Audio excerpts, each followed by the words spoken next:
Yo, what's up mga kaibigan? Ngayon mag-unbox tayo ng Mastercraft Rotary Toolkit. Ito ay nabili ko noon pa pero ngayon ko lang magagamit. Nasira na yung karton sa tabihan, naipit siguro. Tara, buksan na natin. Ito ang loob. Oh. May kasama na siyang isang set na iba't ibang klase ng bala. Maganda siya kasi meron ng mini toolbox para hindi mawala ang mga gamit. Maliliit kasi yan, mahirap maghanap pagka nawala. At ito mismo yung rotary tool. Ba, mabigat siya. Magandang build quality. Ito naman ang manual.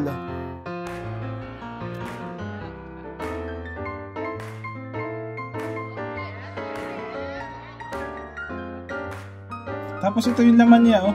Ang dami, oh. Ano to? Ito.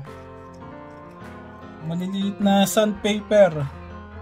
Maliit na sandpaper kung nakikita ninyo. Madami siya, oh. Hindi ko alam kung ilang piraso ito, eh. Tapos, madami pa. Merong grade siya, eh. Magaspang sa makinis. Ganito. Tapos ito naman ay ito, oh, cut-off wheel. Maliit lang na cut-off wheel, oh. Maganda ito sa maliliit na project, eh.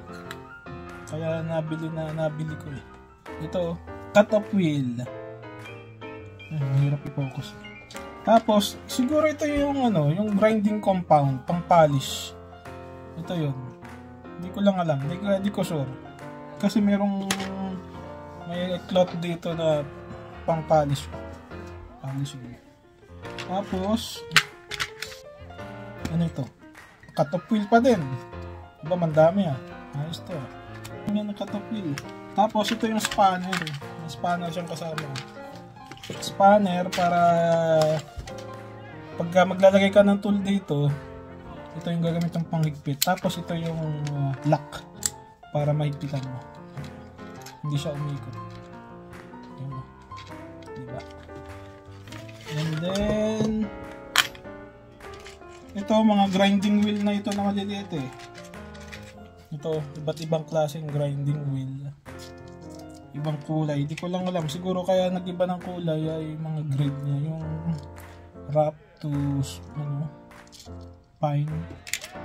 Kasi doon na rin yung nandito na rin yung holder niya.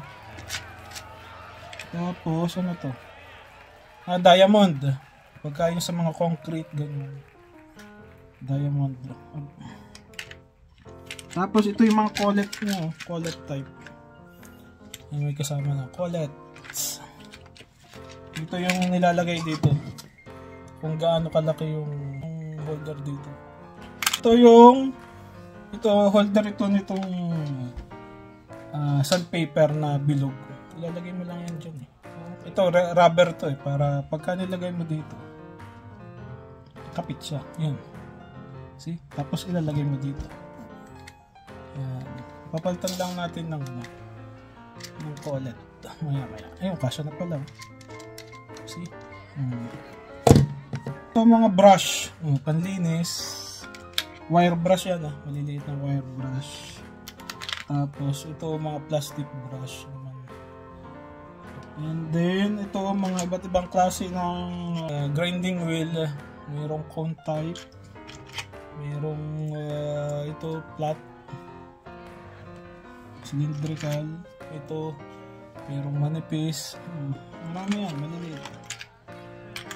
Tapos may drill na rin pala siyang kasama, maliit na drill.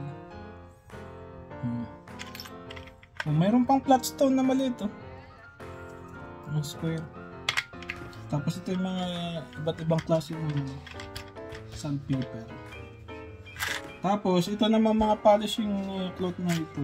May lagay, may ito, eh. Basta mayroong holder din dyan dito, eh. Magdami. Ito, yun.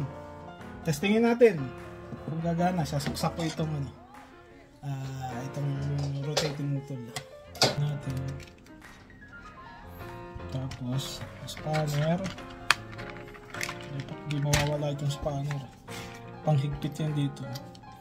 Ito yung holder, yung yung lock niya para pag ihigpit mo.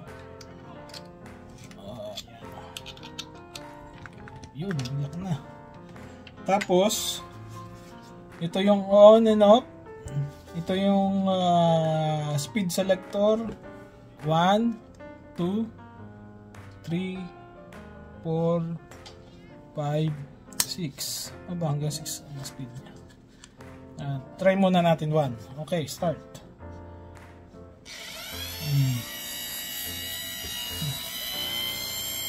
Start. Number 2. Ba, mabilis ah. Hindi lang balanso yung 3, 4, 5, 6. Bilis. Hindi balance lang yung yung grinding wheel kaya mag-vibrate eh. Ayos. Try natin. Saan ba pwede natin i-try?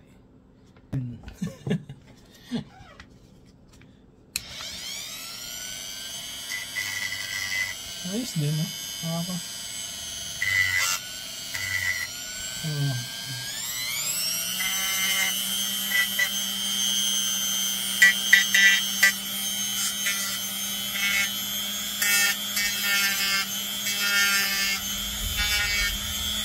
Panas din. Ayos.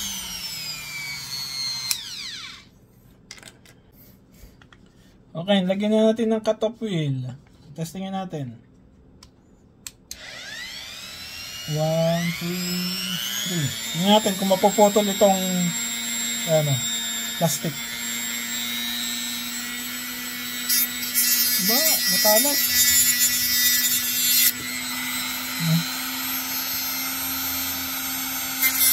Ay, delikado. Ingat lang paggamit pala nito, delikado rin eh.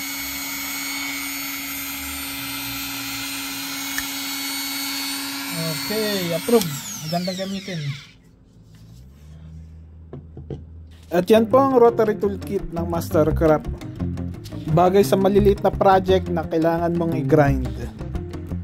Maraming salamat sa panonood and see you on the next one.